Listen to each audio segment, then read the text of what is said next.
It's Black History Month, and we're standing outside of the old courthouse in downtown Charleston.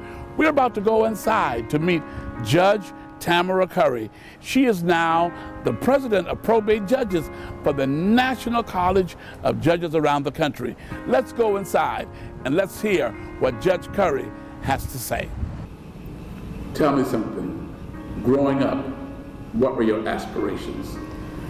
I think, as I can recall, probably about 7th or 8th grade, I kind of knew I always wanted to be a lawyer. So in my mind, that's something that I just always knew that I wanted to do. So that was always my goal.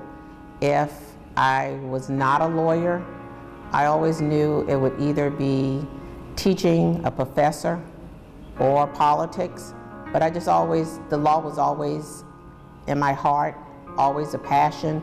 How does your family feel? Extremely proud. My mother was there, my sisters were present, definitely my husband and my children, my granddaughter were there the day that I got inducted. Extremely proud. Never thought that I would see the day that I would be the president of the probate judges nationally. I want to do a good job for my state. I want to do a good job for my county, and I'm just overwhelmed and extremely happy myself. Huge task, because you are there to represent not only Charleston County, but the entire association, which is the National College of Probate Judges. When we speak of probate court, what are we talking about?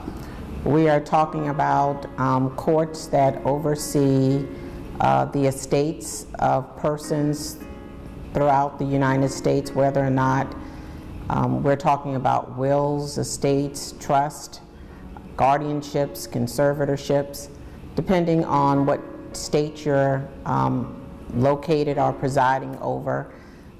It could be even traffic tickets, marriage license. In our state, in the state of South Carolina, we also preside and oversee mental health and drug and alcohol commitments and marriage license. Other than presiding over probate court, I am one of the judges that presides over the adult drug court. I started the first mental health court in our state. I preside over that court on Thursdays, and also one of the judges that presides over the juvenile drug courts. Tell me, how do you juggle all of that? What I do first is, God is the center of my life. Start my day with prayer, and outreach is probably my strongest passion.